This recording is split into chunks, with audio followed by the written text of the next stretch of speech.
है everyone, welcome to my channel. आज हम लोग बात करेंगे ओपेनहाइमर के बारे में।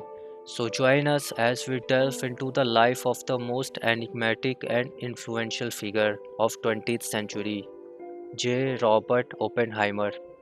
16 जुलाई 1945 अमेरिका के न्यू मैक्सिको के लॉस एलमोस के रेगिस्तान में सुबह के 5:30 बजे एक ऐसे बॉम्ब की टेस्टिंग की जाती है जिसकी ताकत और तबाही की शिद्दत इंसानी तारीख में न किसी जंग में और ना ही इंसानों ने तसव्वुर भी किया था कि ऐसा तबाहकुन हथियार भी बनाया जा सकता है। इस दिन इंसानियत को तबाह करने वाला हथियार इंसानों के हाथों लग चुका था दोस्तों। इस एटॉमिक बॉम्ब को बनाने वाला शख्स जूलियस रॉबर्ट ओपेनहाइमर जब इस बॉम्ब की तबाही खुद अपने आँखों से देखता है तो उसके मुंह से बस भगवत गीता की ये जुमले निकलते हैं, Now I am become death, the destroyer of worlds.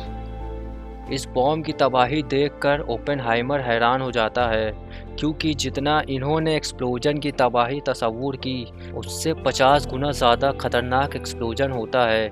इसका असर तकरीबन 165 किलोमीटर दूर तक महसूस किया गया और इसका मशरूम क्लाउड आसमान में लगभग 15 किलोमीटर तक गया। 18 साल की उम्र में हार्वर्ड में एडमिशन लेने के बाद इन्होंने अपनी 4 साल की डिग्री महज 3 साल में ही ख़त्म कर दिया। बचपन से ही ये बेहद ज़हीन तरीन होने के सबब इनको 12 साल की उम्र में ही न्यूयॉर्क के मिनरोलॉजिकल क्लब में लेक्चर देने के लिए बुलाया गया था दोस्तों। केमिस्ट बनने के साथ साथ इनका फ़िज़िक्स में भी काफ़ी इंटरेस्ट था, इसलिए सन 1927 में जर्मनी के कॉन्टिगन यूनिवर्सिटी में और फ़कत 23 साल की उम्र में ही ये पीएचडी मुकम्मल करते हैं। ओपेनहाइमर बेहद शांत किस्म के इंसान थे जिनका अभी तक दुनियादारी और न्यूक्लियर बॉम्ब से दूर दूर तक कोई ताल्लुक़ नहीं था। अंटिल 1930s में एक जर्मनी का तानाशाह एडोल्फ हिटलर का राज शुरू हुआ। एडोल्फ हिटलर ने जूइश लोगों पर जुल्म की सारी हदें पार कर दी थी दोस्तों। क्योंकि ओपेनहाइमर खुद एक जूइश फैमिली से बिलोंग करते थे तो इन्होंने इस पर आवाज़ भी उठाई। सितंबर 1939 हिटलर पोलैंड पर हमला करता है जिससे इंसानी तारीख की सबसे खौफनाक जंग शुरू हो जाती है और हिटलर ने कुछ जर्मन साइंटिस्ट को दुनिया का सबसे ताकतवर बॉम्ब बनाने का ऑर्डर दिया। अब यहाँ जिक्र होता है एल्बर्ट आइंस्टाइन का।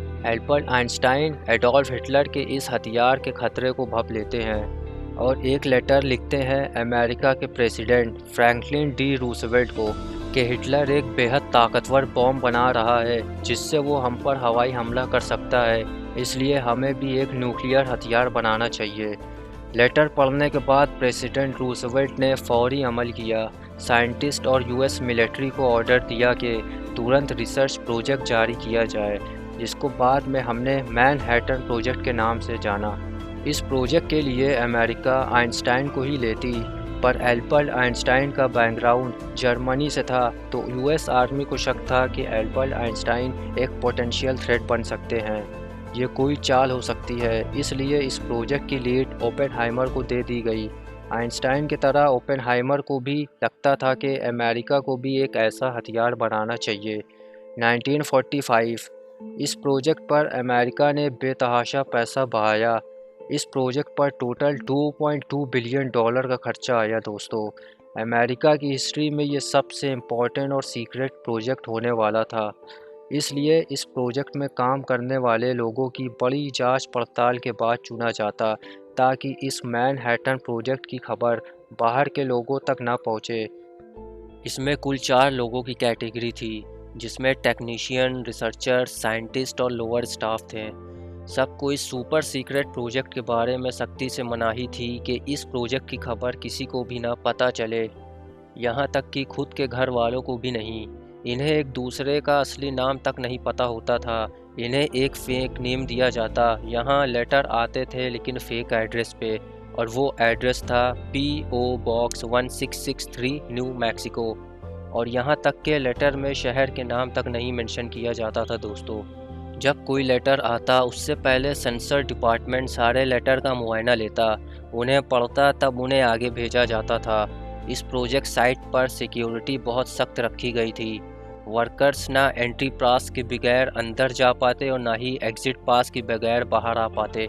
ये इतना सेंसिटिव मुद्दा था कि अमेरिका किसी भी हालत ज़र्रा बराबर भी इस प्रोजेक्ट की इंफॉर्मेशन को लीक नहीं होने दे सकती। अब ओपेनहाइमर इस प्रोजेक्ट से पहले ही सारी रिसर्च न्यूक्लियर फ्यूजन पर कर चुके थे। अब बस प्रैक्टिकली इस चेन रिएक्शन टेस्ट आउट करना था। न्यूक्लियर फ्यूजन एक ऐसा टेस्ट होता है जिसमें एटम को स्प्लिट करके हद से ज़्यादा एनर्जी क्रिएट करी जा सकती है दोस्तों। और इस न्यूक्लियर फ्यूजन रिएक्शन के लिए दुनिया के सबसे भारी एलिमेंट यानी यूरेनियम को लिया जाता है, जिसमें यूरेनियम एक एक एटम में 92 प्रोटॉन और 146 न्यूट्रॉन होते हैं, जिनको अगर प्लस कर दें तो टोटल एटॉमिक मॉस आता है 238.03। साइंटिस्ट्स ने पता किया कि अगर यूरेनियम 238 को एक यूनिक प्रोसेस से गुजारा जाए तो इसमें से यूरेनियम 235 निकलता है और ये बेहद अनस्टेबल एलिमेंट होता है। अगर एक न्यूट्रॉन को इस यूरेनियम से 235 से कोलाइड करवाया जाए तो इस प्रोसेस से बेइंतहा एनर्जी रिलीज़ होती है दोस्तों। ये यूरेनियम स्प्लिट होता है और नए न्यूट्रॉन छोड़ता है जो दूसरे यूरेनियम 235 से कोलाइड होते हैं, और ये चेन रिएक्शन मुसलसल होता रहता है और ये चेन रिएक्शन कुछ माइक्रो मिली सेकेंड के अंदर पूरा हो जाता है दोस्तों। सारे न्यूट्रॉन जब यूरेनियम 235 से कोलाइड होने के बाद जो लास्ट में टोटल एनर्जी रिलीज़ होती है वो हिरोशिमा और नागासाकी के तबाही से आप अंदाज़ा लगा सकते हैं ये कितनी एनर्जी होती है। आप इस बात से अंदाज़ा लगा लें कि 1 kilo atomic bomb 3500 kilogram TNT bomb के बराबर होता है। अभी तक का सबसे ताकतवर बॉम्ब रशिया का ज़ार बॉम्बा, जिसका वज़न हैरत अंगेज़ तौर पर 27 टन है, जिसकी बेइंतहा तबाही और ताकत का आलम का आप लोग अंदाज़ा लगा सकते हैं। यहाँ पर अमेरिका 2 एटम बॉम्ब डेवलप कर रहा था, एक जो यूरेनियम 235 पर बेस था जिसको हम लिटिल बॉय नाम से जानते हैं, दूसरा था प्लूटोनियम बॉम्ब जिसका नाम था फैट मैन। यूरेनियम एक नेचुरल एलिमेंट है जिसको बस लिमिटेड क्वांटिटी में माइन किया जा सकता है दोस्तों। वहीं रिसर्चर से यूरेनियम के ही टक्कर का एक नया एलिमेंट बनाया जो नेचुरल भी नहीं था और यूरेनियम 235 से भी ज़्यादा अनस्टेबल था, जिसका नाम था प्लूटोनियम 239। इस समय दुनिया में बड़ी उथल पुथल चल रही थी, एक तरफ जंग और दूसरी तरफ कहीं जर्मनी न्यूक्लियर बॉम्ब पहले न बना ले, इसलिए अमेरिका बेहद दबाव में और जल्दी में था। जुलाई 16, 1945 अमेरिका ने दुनिया का पहला न्यूक्लियर बॉम्ब बना लिया था जिसके मदद से वो दुनिया में किसी भी मुल्क को शिकस्त दे सकता था। फिर दिन आता है इस बॉम्ब को टेस्ट करने का। मैक्सिको के रेगिस्तान में ओपेनहाइमर और वो सारे साइंटिस्ट और अहम लोग इस ट्रिनिटी टेस्ट को टेस्ट करने के लिए मौजूद थे। जब इसे डेटोनेट किया गया, इसकी शिद्दत देखकर ओपेनहाइमर और वहाँ पर मौजूद सारे लोग हैरत और खौफ में आ गए कि जितना उन सभी ने एक्सपेक्ट किया था उससे कई गुना ज़्यादा ये बॉम्ब तबाही करता है।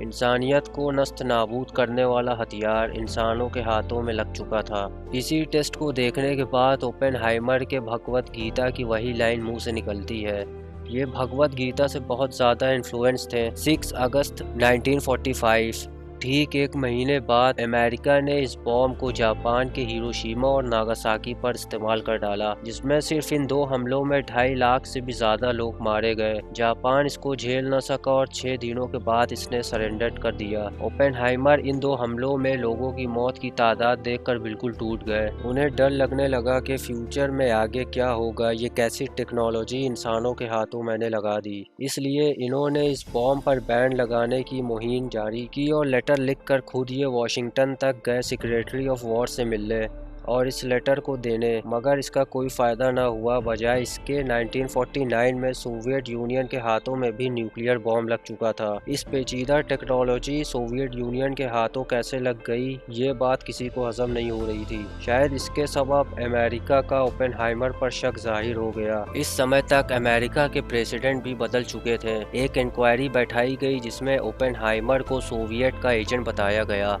जो एक वक्त पर अमेरिका के लिए अहम तरीन शख्स हुआ करते थे दोस्तों, और एक बड़े साइंटिस्ट का दर्जा रखा करते थे।